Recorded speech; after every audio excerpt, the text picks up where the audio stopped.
12:30కు meeting అయిపోయింది. సరే అని వెళ్ళి పడుకున్నాను. ఒక ఉదయం 3:30, 4 అయింది. 4 అవ్వంగానే గంట కొట్టింది. టింగ్ టింగ్. యెహోవా వలన ఆశీర్వదింపబడిన వాడా లే సోమరి లే అంటుండు. ఎవడు ఏ ఆకాశవాణి ఏంటిది అనుకున్నాను. బయటకు వచ్చి చూస్తే బొంగులు పెట్టినాడు ఇంతవి.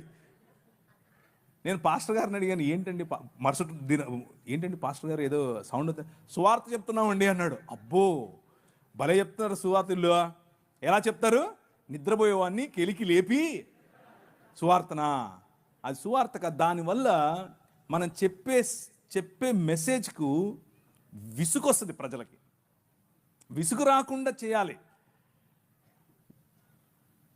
ఆ శుక్రవారం పూట మసీదుకి వెళ్ళి ఒకడు వారికున్న నిష్టలో, వారికున్నటువంటి భక్తిలో, వారికున్నటువంటి దైవభీతిలో మసీదుకి వెళ్ళి వస్తున్నారు.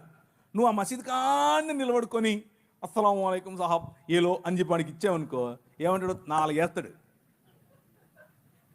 ఎందుకేడు అంటే మనకు ఒక కామన్ సెన్స్ ఉండాలి.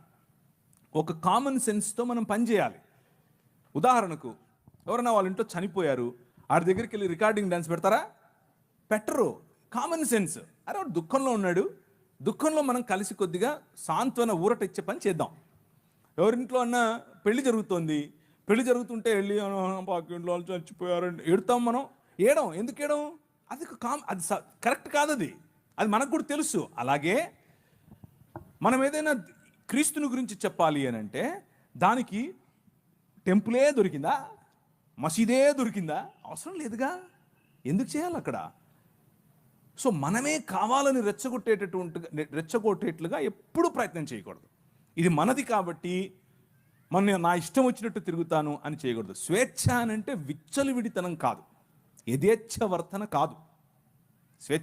స్వేచ్ఛ అంటే అవతలి వ్యక్తి మూడేంటి, అవతలి వ్యక్తి ఎలా ఉన్నాడు, అవతలి వ్యక్తి ఎలా స్పందిస్తాడు, అవతలి వ్యక్తితో నేను ఏం చెప్పాలి, ఎప్పుడు పంచుకోవాలి అని సమయాన్ని చూసి ఆ సమయంలో మంచి స్నేహభావంతో గౌరవప్రదంగా ఆయనకు క్రీస్తును పరిచయం చేయాలి.